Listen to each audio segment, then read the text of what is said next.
کہ لفظ من کا اطلاق ہو، دوسری بات یہ ہے کہ وہ چاہے سماوات پر بستے ہوں یا زمین پر رہتے ہوں۔ بہت سے لوگ سمجھتے ہیں کہ آسمانوں پر، سماوات پر صرف فرشتے اور ملائکہ رہتے ہیں۔ لوگ سمجھتے ہیں کہ سماوات پر صرف ملائکہ بستے ہیں، لیکن رسول نے بتایا، اللہ نے بتایا کہ آسمانوں پر صرف فرشتے ہی نہیں رہتے۔ اگر صرف فرشتے آسمانوں پر رہتے ہوتے تو رسول نے جب چادر میں پنجتن کو جمع کیا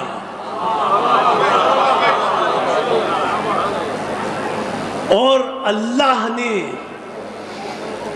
اس چادر میں جس میں پنجتن پاک جمع تھے، اللہ نے انہیں دیکھا تو اللہ نے یکجا دیکھ کر ان کے فضائل کی اللہ نے مجلس پڑھنی شروع کر دی۔ سبحان اللہ۔ جب فضائل کی مجلس پڑھنی شروع کی تو اللہ نے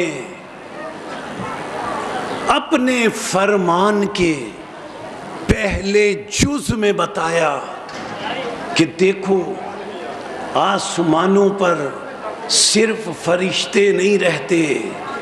اللہ نے کیا فرمایا؟ جب فضائل کی مجلس پڑھنے کا آغاز اللہ نے کیا تو کیا فرمایا؟ یا ملائکتی و سکان سماواتی، لفظ ملائکہ کو اللہ نے الگ رکھا،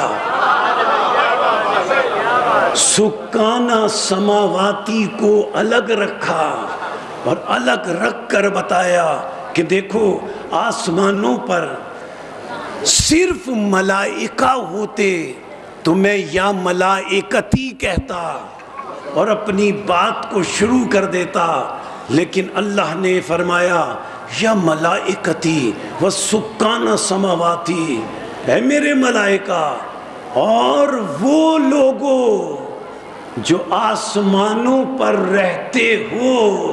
معلوم ہوا ملائکہ کے علاوہ بھی کچھ ہستیاں آسمانوں پر رہتی ہیں۔ سبحان اللہ سبحان اللہ۔ تو اللہ نے فرمایا وَلِلَّهِ يَسْجُدُ، میری بارگاہ میں سجدہ کرتے ہیں اور سجدہ کرتے رہیں گے۔ کون؟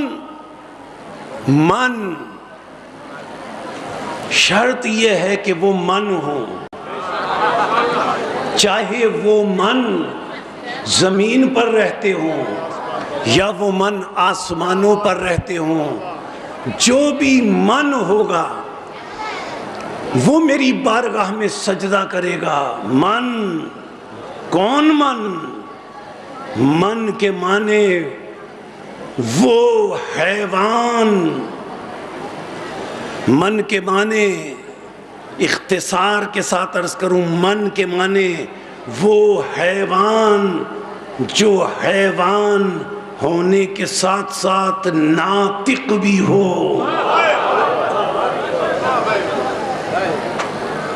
من وہ حیوان جو حیوان ہونے کے ساتھ ساتھ ناطق بھی ہو، یعنی ایسا ناطق ہو کہ منطق اور فلسفے کے تحت خاصہ اس پر صادق آئے، خاصہ اس پر صادق آئے، عرض عام اور خاصہ یہ دو اصطلاحات ہیں منطق اور فلسفے کی، ان کی تفصیلات میں نہیں جانا چاہتا۔ وہ حیوان ناطق جس کے لیے ناطق فصل بن جائے، اور حیوان ناطق اور عقل کی فصل سے، حیوان ناطق اور عقل کی فصل سے حیوان ناطق ہو جائے، اور جب اس میں یہ ناطق کی اور عقل کی فصل آ جائے تو وہ حیوان ناطق بن کر، صاحب عقل بن کر حیوانوں سے، جانوروں سے ممیز ہو کر انسان کہلاتا ہے۔ جانوروں سے ممیز ہو کر وہ انسان کہلاتا ہے۔ بنیادی طور پر میں نے عرض کیا خاصہ حیوان زاہق کو کہتے ہیں، اور حیوان زاہق یعنی ہنسنے والا، زاہق مانے زہق سے، حیوان زاہق ہنسنے والا جانور۔ آپ نے توجہ فرمائی؟ ہنسنے والا جانور صرف ایک ہے جسے انسان کہتے ہیں، اور ناطق اور عقل اگر یہ جانور میں آ جائے، نطق اور عقل اگر جانور میں آ جائے تو اسے انسان کہتے ہیں، اور اگر نطق اور عقل سے یہ انسان، نطق اور عقل سے اگر یہ انسان کام نہ لے تو اسے جانور کہتے ہیں۔ سبحان اللہ۔ اگر نطق اور عقل سے یہ انسان کام نہ لے تو اسے جانور کہتے ہیں، اور اگر جانور نطق اور عقل سے کام لے تو اسے انسان کہتے ہیں۔ اچھا، فرق کیا ہے؟ انسان حیوان ناطق ہے، فرق کیا ہے حیوان میں اور انسان میں؟ حیوان بھی کھاتا ہے، بھوک لگے کھاتا ہے، جانور کو پیاس لگے پانی پیتا ہے، ضرورت ہو آگے بڑھ جاتا ہے، خواہش ہو قدم بڑھا کر کہیں چلا جاتا ہے۔ انسان کیا کرتا ہے؟ انسان کو بھی بھوک لگے تو کھاتا ہے۔ کیا فرق ہے انسان اور جانور میں؟ نطق اور عقل کا۔ بلکہ 3-4 جملے یہاں کہہ دوں۔ حیوان، جانور اسے کہتے ہیں جو اپنی خواہش سے کھاتا ہے، نہیں دیکھتا کہ یہ کس کی دولت ہے، وہ یہ نہیں دیکھتا کہ یہ کس کا کھانا ہے۔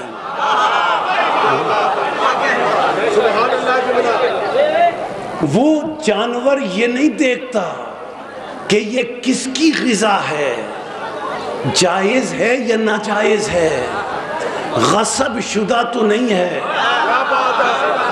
جانور ہے۔ جانور کو کچھ مت کہا کرو۔ اگر جانور کسی باغ میں چلا جائے تو پورا باغ کھا جاتا ہے، اس کو پتہ ہی نہیں جائز ہے یا